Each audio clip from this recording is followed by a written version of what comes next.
आज हम बात करेंगे पाइथागोरस प्रमेय की। यह है त्रिभुज पर आधारित, और त्रिभुज भी कौन सा? समकोण त्रिभुज। जैसा कि हम जानते हैं त्रिभुज में तीन भुजाएं होती हैं, या ऐसी आकृति जो तीन भुजाओं से घिरी हो वो त्रिभुज कहलाती है।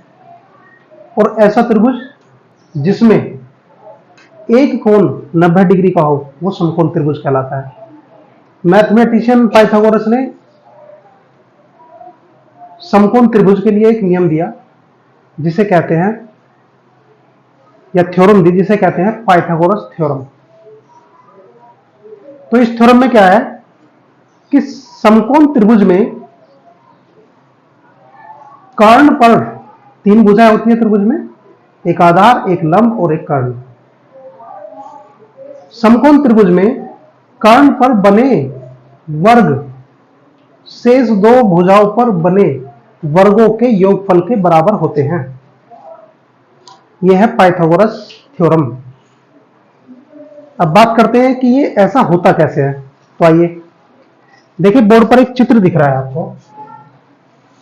इसमें एक समकोण त्रिभुज बना है जिसमें एक कोण, जो एक कोण है ये है 90 डिग्री का, 90 डिग्री एंगल का है। इसके सामने वाली भुजा कर्ण है, और जो हमारी दोनों आइज को कनेक्ट करती है, यानी कि दोनों सिरे एक एक आइज पे कनेक्ट करें वो आधार है, और ये बची हुई भुजा लंब है। तो प्रमेय है कि समकोण त्रिभुज में कर्ण पर बने वर्ग शेष दो भुजाओं पर बने वर्गों के योगफल के बराबर होते हैं। तो देखिए, मैंने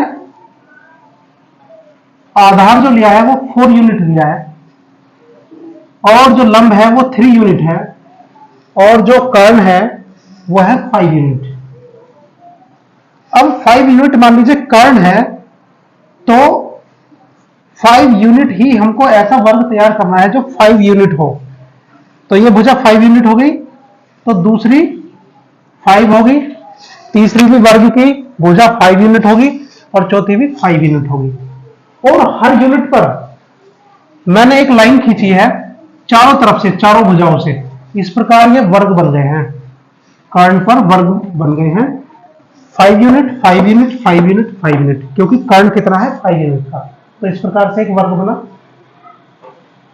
और इन वर्गों की संख्या को इस प्रकार बहुत सारे वर्ग बने, और वर्गों को देखते हैं कितने बने। 1 2 3 4 5 6 7 8 9 10 11 12 13 14 15 16 17 18 19 20 21 22 23 24 25 25 स्क्वायर से 25 वर्ग हैं। अब क्या कहा गया है पाइथागोरस थ्योरम में कि कर्ण पर बने वर्ग शेष दो भुजाओं पर बने वर्गों के योगफल के बराबर। शेष दो भुजा कौन सी है हमारी? एक लंब है और एक आधार है। तो देखते हैं इन पर भी ऐसी, जैसे मान लीजिए ये हमारा 4 यूनिट था बेस, तो इसके सामने देखिए ये भुजा 4 यूनिट है, इधर को भी 4 यूनिट है, इधर को भी 4 यूनिट है, और प्रत्येक यूनिट पर क्या है, एक लाइन खींची गई है चारों तरफ से, चारों भुजाओं से। तो कुछ वर्ग बने हैं, ऐसे ही लंब पर कुछ वर्ग बने हैं। तो इन वर्गों की संख्या को जब हम ऐड करते हैं तो देखते हैं, देखिए लंब पर गिनते हैं कितने वर्ग बने हैं।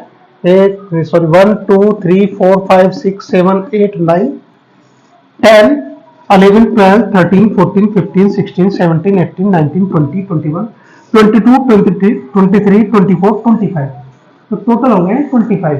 तो ये तो बात पाइथागोरस ने बिल्कुल सही कहा था कि इस प्रकार जो वर्ग बनेंगे वो किसके बराबर होंगे? दोनों भुजाओं पर जो वर्ग बने हैं यदि उनको जोड़ दिया जाए तो वो कर्ण पर बने वर्गों के बराबर होंगे। तो इससे सिद्ध हो ही जाता है कि समकोण त्रिभुज में कर्ण पर बने वर्ग शेष दो भुजाओं पर बने वर्गों के योगफल के बराबर होते हैं। तो ये थी पाइथागोरस थ्योरम्स। कई बार हम इस थ्योरम को लर्न कर लेते हैं लेकिन इसे समझ नहीं पाते, जिसके लिए जो फिगर है ये बेस्ट फिगर है। इसको ही देखिए 5 यूनिट है तो 5 है, 5 5 4 एंड 4 4 4। तो ये यदि लंब जो है 3 है तो 3 3 3।